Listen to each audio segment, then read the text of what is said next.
आप सुन रहे हैं हमारा खास पॉडकास्ट, जहां हम लेकर आते हैं जीवन से जुड़े ऐसे किस्से जो हमें गहराई से सोचने पर मजबूर कर देते हैं। आज की कहानी एक साधारण पति पत्नी की है, जिनकी जिंदगी में एक ऐसी रात आती है जो हमेशा के लिए उनकी नींद उड़ा देती है। तो चलिए शुरू करते हैं। एक शांत रात थी। खाना खाकर पति और पत्नी दोनों सो गए थे।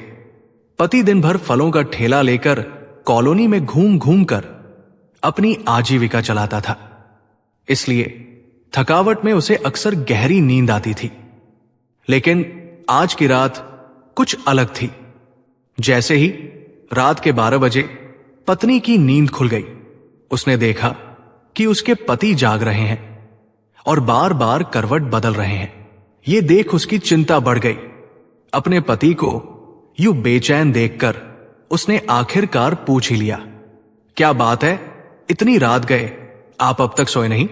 अरे कुछ नहीं, कुछ खास बात नहीं है, पता नहीं क्यों, बस नींद नहीं आ रही है, तुम सो जाओ, थोड़ी देर में मुझे भी नींद आ ही जाएगी। पति की बात सुनकर पत्नी फिर से सोने की कोशिश करती है, लेकिन उसका मन कहीं न कहीं अपने पति की इस बेचैनी में उलझा हुआ है। उसे लग रहा है जैसे कुछ गड़बड़ है, पर पति की बात पर यकीन करके वो खुद को समझा लेती है। कुछ घंटों के लिए उसकी आंखें लग जाती है। फिर रात के 2 बजे एकाएक पत्नी की आंख खुलती है। उसे प्यास लगती है तो वो पानी पीने के लिए उठती है, लेकिन इस बार उसके सामने एक अजीब नजारा होता है। उसने देखा कि उसका पति अभी भी जाग रहा है और वैसे ही बेचैनी से करवटें बदल रहा है। अब उसकी चिंता और बढ़ जाती है। वो सोचती है, ये आदमी जो दिन भर इतनी मेहनत करता है, इतनी थकान के बाद भी आज क्यों सो नहीं पा रहा। वो ये भी सोचती है कि ऐसा क्या हो सकता है जो उसकी नींद इस तरह उड़ा दे। क्या बात है जी, कोई परेशानी है क्या? आप मुझसे कुछ छुपा तो नहीं रहे? पत्नी की बात सुनकर पति के चेहरे पर एक पल के लिए चिंता की लकीरें गहरी हो जाती है।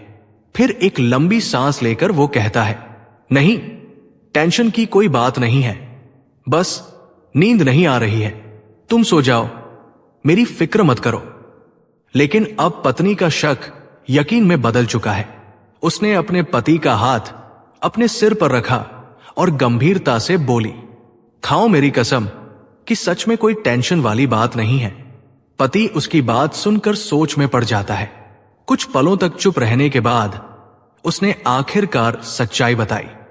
उसने बताया कि कुछ महीने पहले उन्हें पैसों की जरूरत पड़ी थी। तब पड़ोसी से 1 साल के एग्रीमेंट पर कुछ पैसे उधार लिए थे, लेकिन अब सिर्फ 3 महीने ही हुए हैं और पड़ोसी अपना पैसा वापस मांग रहा है। वो बोल रहा था कि अगर मैंने पैसा नहीं दिया तो बहुत बुरा होगा।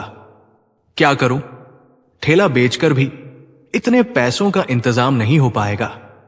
पत्नी की आंखों में एक चिंगारी सी चमक आई। वो कुछ देर के लिए सोच में पड़ गई, मानो उसके दिमाग में कोई योजना चल रही हो। फिर उसने अपने पति का हाथ थामा और घर से बाहर की ओर कदम बढ़ाया। अब आधी रात के 2 बज चुके थे। मोहल्ले के सभी लोग गहरी नींद में थे, लेकिन पत्नी ने उस अंधेरी रात को ही अपने इरादों की रोशनी से रोशन कर दिया। वो अपने पति को साथ लेकर सीधा उस पड़ोसी के घर पहुंची जिसने उन्हें धमकी दी थी। पत्नी ने पड़ोसी के घर का दरवाजा जोर जोर से पीटना शुरू कर दिया। इतनी रात गए अचानक दरवाजे पर शोर से पड़ोसी चौंक गया और पूरा मोहल्ला भी इस आवाज से जाग उठा। हर कोई ये सोचने लगा कि आखिर क्या हो गया, क्या हुआ, इतनी रात को तुम लोग मेरा दरवाजा क्यों पीट रहे हो? सुनिए भाई साहब, हमने आपसे 1 साल के एग्रीमेंट पर पैसे उधार लिए थे और 1 साल से पहले हम वो पैसे वापस नहीं देंगे। आप मेरे पति को धमकी दे रहे थे कि अगर पैसे नहीं दिए तो बुरा होगा। तो सुनिए, जो करना है कर लीजिए, मैं भी देखती हूं आप क्या कर सकते हैं, कानून मेरे साथ है। पत्नी की ये दृढ़ता देखकर पड़ोसी हैरान रह गया। उसके पास कुछ कहने को नहीं था। उसका चेहरा उतरा हुआ था, मानो उसकी साजिश उसी पर भारी पड़ गई हो। पत्नी ने अपने पति का हाथ फिर से थामा और अपने घर की ओर लौटने लगी। रास्ते में उसने अपने पति की ओर देखा और एक हल्की मुस्कान के साथ कहा, अब आप सो जाइए, अब वो जागेगा। और सुनिए जी, कभी कभी जैसे को तैसा जवाब देना भी बहुत जरूरी होता है। दुनिया में डराने वाले लोग बहुत होते हैं, लेकिन हमें अपने आत्मविश्वास से ही उन्हें हराना होता है। दोस्तों, यही होती है सच्ची साथी। जब बात अपने पति और बच्चों की सुरक्षा की हो, तो ये किसी भी चुनौती का सामना करने से पीछे नहीं हटती। वो खुद की चिंता नहीं करती, वो सिर्फ अपने परिवार की परवाह करती है। अगर आपको ये कहानी पसंद आई हो तो इसे लाइक करें, अपने दोस्तों के साथ शेयर करें और कमेंट में बताएं कि आप क्या सोचते हैं।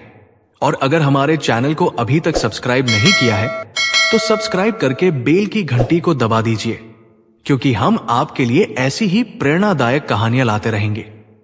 धन्यवाद।